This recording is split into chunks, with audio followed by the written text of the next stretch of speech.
Tonight on DC News Now, a car crashing into the Potomac River. The latest on the rescue. A major power outage for Howard University students living off campus. Why the city of Hyattsville says the building is no longer livable. Hey everyone, finishing off our winter season with temperatures back in the 70s. Let's talk about it coming up. And let this be an example that no longer in Ward 7 this type of behavior will be tolerated. A DC News Now report leading to crews finally cleaning up a huge pile of trash. The investigation into the garbage and standing water at this district apartment complex. You're watching the station covering all of the DMV. This is DC News Now.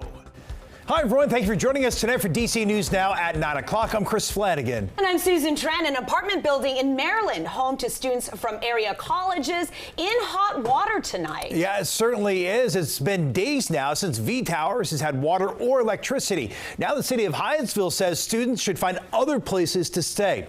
DC News Now's Max Marcella joining us live from that apartment just off East-West Highway. And Max, there's got to be a lot of frustration with the students there. What are they telling you? Well, that frustration, Chris and Susan, is from all students, whether they're going to Howard University, which many of them do, or the nearby University of Maryland. They say the frustration starts with when they leave their apartment, which is a journey through a very lengthy stairwell. There's like flashing lights and it just looks kind of crazy. Without working elevators, the past few days have meant tons of trips up and down this stairwell for many students living in this off-campus apartment building in Hyattsville. It's very inconvenient, especially if you're trying to catch a shuttle to class. But it's not just inconvenient. The city of Hyattsville says the building is unfit for human habitation because aside from the power outage, there's no working water. I really need them to fix the problem because I can't keep commuting to campus just to find somewhere to take a shower or use the bathroom. The city tells us the building is aware of the problems and working to fix them, but should they not be fixed by tomorrow, management will be fined $500 a day. Hey, we're just trying to get through it, doing what we can. While some are trying to get through it, others are getting away from it. Howard student Miles Franklin and his girlfriend packed up and left for a hotel. I'm just paying for it because I have to. I need somewhere to take a shower. I mean, electricity's not working, the Wi-Fi's not on, so I can't do my schoolwork. Like I gotta make something happen. Many students tell us they just want the problem fixed, but David Henderson, who's in town on his spring break visiting his girlfriend, says more should be done. The fact they haven't at least given us shelter in a different hotel or something like that is really disappointing too.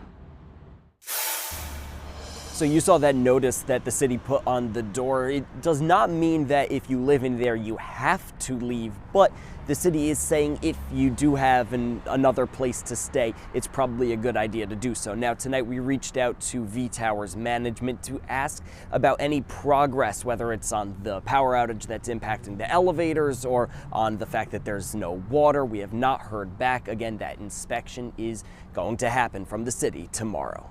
Reporting live in Hyattsville, Max Marcella, DC News Now. All right, breaking news now at 9. A car crashing and going into the Potomac River just after 7 tonight. First responders rescuing a woman clinging to a car in the Potomac. This video from DC Fire shows crews on scene. This is at the 14th Street and Memorial Bridge on the Virginia side. They say a park police officer used a throw bag to help get that woman to shore. She was taken to the hospital. Firefighters say no one else was in that car.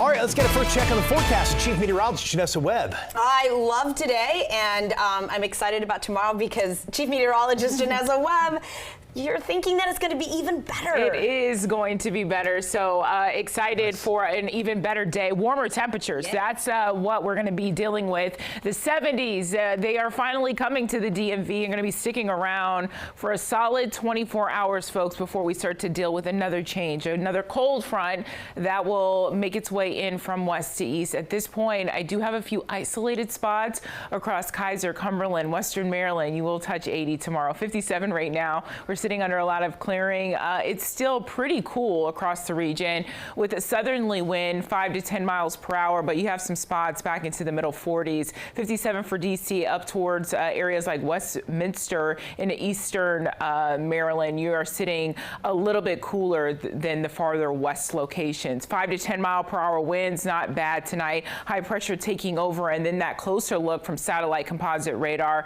not a cloud in the sky. So tomorrow morning, it's a cool start, but we warm up pretty quickly. By lunch hour, we're sitting into the 60s and really going into 3-4 o'clock. Everybody should be touching the middle 70s. We do have a bigger storm system for the first day of spring on Thursday, and it will cause a few rumbles of thunder. Have more of that coming up. All right, Janessa, thank you. Developing now, a dangerous intersection in the district. Traffic lights at this busy northwest corner. They have been out for more than a month. Drivers and people just trying to cross E Street and New Jersey Avenue say it is a safety issue here. DC News Now's Daniel Hamburg joining us live from the scene. And Daniel, you were there during rush hour. What was that like? Susan, a lot of people were honking their horns, frustrated with this intersection. We saw a lot of near misses. Now, I can show you that there are some stop signs that have been put up here at 3 different corners of this intersection, but the 4th corner right here, the stop sign is on the sidewalk and on the ground. Several people crossing the street were nearly hit because some cars were not even stopping. Now, we can tell you the reason why these lights are out. We're told that there was an underground fire, a manhole fire that destroyed the cables and traffic signal. But after more than a month, many are wondering why nothing is being done to fix it. It wasn't until we called DDOT that they sent a crew today to direct traffic during rush hour. That certainly helped, but it's not a permanent solution, nor one that will be in place all the time. Vehicles coming from this area, this direction, they were just passing. Shoo! I did not see a car that was coming. I thought they'd all stop for me and they didn't. So thankfully, no incident, but yeah, it obviously needs to be addressed. We're told that Pepco, DDOT is working with Pepco to solve this problem. Once they do get working, DDOT says it'll only take 2 days to complete. We're live in Northwest. Daniel Hamburg, DC News Now. And splashdown. Crew 9 back on Earth. Oh, the applause heard around the world into space. In fact, new tonight, the 2 NASA astronauts stuck in space for more than 9 months, as you heard right there, finally back on Earth. We're talking about Butch Wilmore, Sonny Williams. They left the International Space Station very early this morning. What a homecoming. The pair launched space back in June on what was supposed to be only an 8-day mission on a rocky test flight in Boeing's Starliner spacecraft. But as we've been reporting, there were repeated problems on the way to the space station on that Starliner. So NASA sent back it empty and transferred the pilot to SpaceX, pushing the homecoming to February. But then SpaceX hit delays with their capsule, pushing the return back once again. So in their 9 months in space, Williams set a record with the most time on spacewalks among female astronauts, 62 hours over 9 spacewalks. But they are home. Oh. Such great sight to see. All right, a new development in the case of a missing college student from Northern Virginia. Her parents in Loudoun County making really a heartbreaking request with investigators in the Dominican Republic. Sudiksha Kananki's parents are asking police to declare their daughter legally dead. 20-year-old vanished almost 2 weeks ago while on spring break in the Dominican Republic with friends. In a letter to Dominican police, her parents say they believed she drowned, writing in part, initiating this process will allow our family to begin the grieving process and address matters related to her absence. While no declaration can truly ease our grief, we trust that this step will bring some closure and enable us to honor her memory. Now, we saw a new video yesterday of the man officials believe was the last to see Kananki before she disappeared. Joshua Uribe was seen walking out of the prosecutor's office there in Punta Cana on Friday. The Minnesota student was with her at the beach near her resort, and Uribe's attorney saying that police have confiscated his passport and he was not allowed to leave the country as this investigation continues. Investigators say that Uribe told them the two went into the ocean together. They were caught up by a wave and pulled out to sea. He tells them that he did manage to bring her back to shore, but then lost sight of her. The Loudoun County Sheriff in a statement today saying they are working with Dominican authorities and are continuing to review the case and the evidence in this case. We are continuing to get updates on this story, and we'll be sure to pass them along to you with the very latest on air, online at dcnewsnow.com. Just search Missing Student there on the homepage. Developing now at 9, a D.C. judge has blocked President Trump's executive order banning transgender people from military service. Now, according to the ruling, the order likely violates their constitutional rights. The judge also issued a preliminary injunction requested by attorneys for 6 transgender people who are active duty service members and 2 others trying to join the military. The Trump administration does have time to appeal. Now another twist in the legal battle to protect federal workers. A federal judge telling the Trump administration agencies need to return all probationary employees to their jobs and not just place them on administrative leave. The probationary workers are newer employees or just recently promoted and didn't have the full slate of protections. They were on the first, one of the first, that is, to be part of that mass layoff.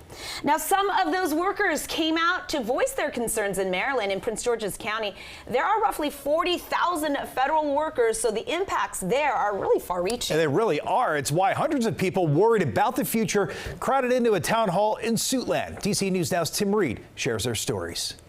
Tonight, more than 800 people attended a town hall meeting here at Suitland High School hosted by Congressman Glenn Ivey. Many people had a chance to speak on a microphone about their concerns and jobs that are being cut. Is there anything that Congress is going to do to ensure that those federal employees are put back into their positions? One by one, dozens got the chance to voice their concerns to Congressman Glenn Ivey in front of hundreds in this crowded auditorium. I feel incredibly fortunate to still have a job, but I'm angry. I'm angry at what's been done to the business that I work for. Cheverly resident Lori Picard was one of many who attended the meeting. She is worried about her job. She works for Resonance, a former contractor for USAID. Because I've been really affected by the actions that Trump and Musk have taken. I mean, it's decimated the business that I work for. Prior to all of this business that I work for had 100 employees. We now have 20 and are expecting to go down even further. Congressman Glenn Ivey is glad many like Lori still have jobs, but he is concerned about many others who've lost their jobs. You know, the people in my district and around the D.C. metropolitan area are most concerned about the impact on government employees. This is having a devastating impact on people around, not just in the D.C. area, but across the country. You know, I just want us to continue to make our voices heard. Congressman Ivey says his staff has held 4 town hall meetings in recent weeks and are planning to hold more in the near future. In Suitland, Maryland, Tim Reed, D.C. News Now.